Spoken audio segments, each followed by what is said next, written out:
was to make one. Nailed it. Take that, dummies. See you next year.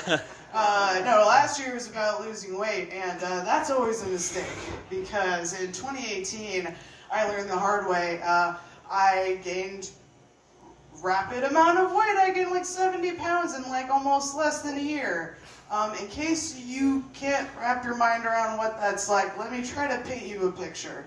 Bear with me.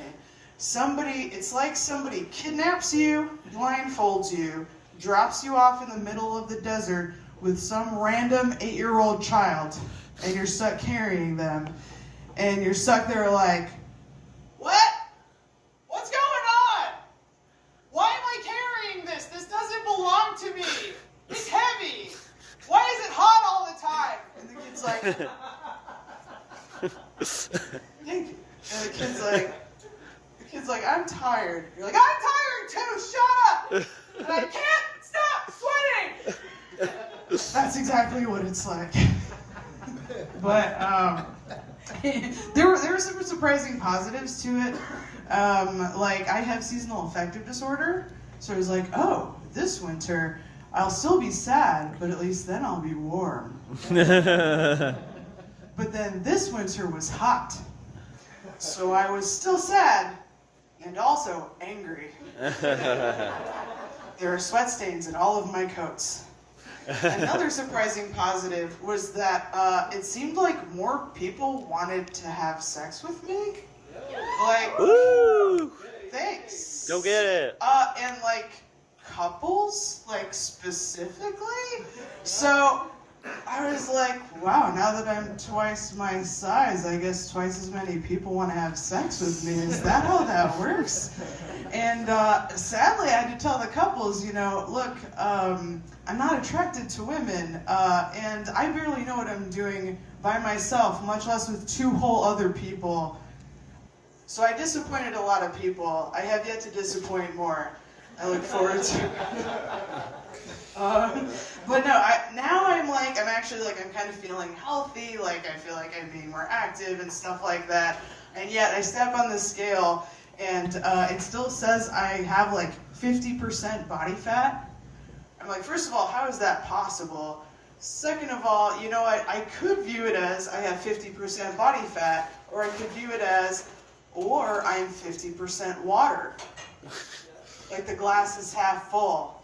It's a thinker. It's all right. I'll set it up better next time. No, and I'll step on it, and I'll still be reminded that my BMI, according to BMI, I am obese. Yeah, I know some people are like, yeah, you look great though, and some people are like, yeah, you're gross. It's weird. BMI is weird. Here's the thing about BMI. I've studied it, and here's what I can tell you. The person who invented BMI is a jackass. Yeah. Woo! They are wrong and stupid. Here's the thing about BMI. It was invented like 200 years ago. You know what was still okay then? Slavery. Oh, We're God. still going off of this system. My healthy weight for a BMI is 90 pounds less than I am right now. Do you know what I would look like if I lost 90 pounds right now? I would look like Jared Leto from the Dallas Buyers Club. Or Matthew McConaughey. Pick whichever was braver. Whichever was braver, pick one. That's what I would look like. It's seriously ridiculous. I've been a runner. I lived in LA, a city where they have sensors in the sidewalks. If you weigh over a certain amount, they catapult you into Mexico. That's the country I've lived in. And this is the healthiest I'm gonna be.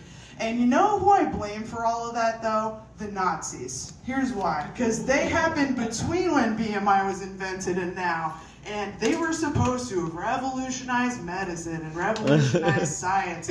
They gave us, I'm not trying to say a lot of positive stuff about Nazis right now, because I'm mad at them, okay? They gave us the nuclear weapon. They gave us the microwave, and they gave us Fanta. So, they couldn't eliminate fat shaming of German women? Seriously?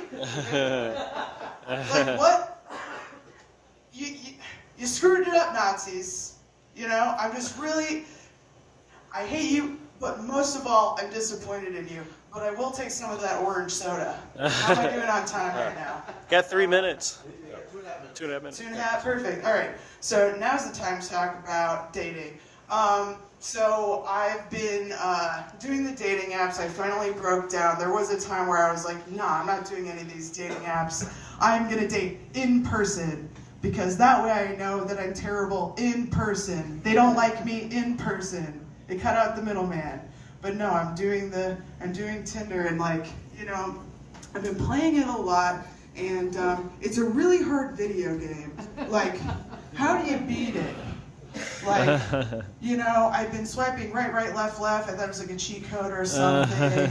And then like I unlocked Boost, I unlocked Super. Like I just don't know where the boss is. It's just really. Is it Team Tinder? Was that the thing the whole time? Is that how I'm supposed to be dating? No, it's weird. Here's the thing about profiles. They don't really give you a chance to like. They give you like these boxes on like your body type, like you're curvy or full like. A little more extra love or whatever, and it's like, you know, I wish it was like my gender where I could just fill it in, like gender, she, her, body type, I'm working on it. That's just like what I want to say. But something that's positive about the dating apps is that I have felt a little more open about sharing my kink. It's a little out there. It's commitment.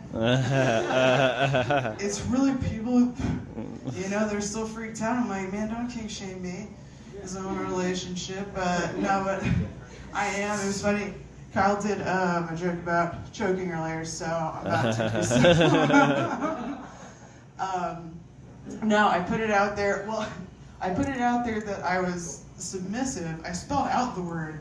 And someone actually got confused by that. They were like, what does that mean? And I was like, well, sub. It's the same. He was like, oh, yeah, usually people say sub. I was like, oh my God, this is, I should just stop talking to you. This is what that means, I think. But I'm like, you know, it's not a deal breaker or anything. It's just like, here's the thing, like, when I was born, I was a C-section because the umbilical cord wrapped around my neck, so I've been into choking since before I was born. I think I'll leave it on that. Thanks, guys.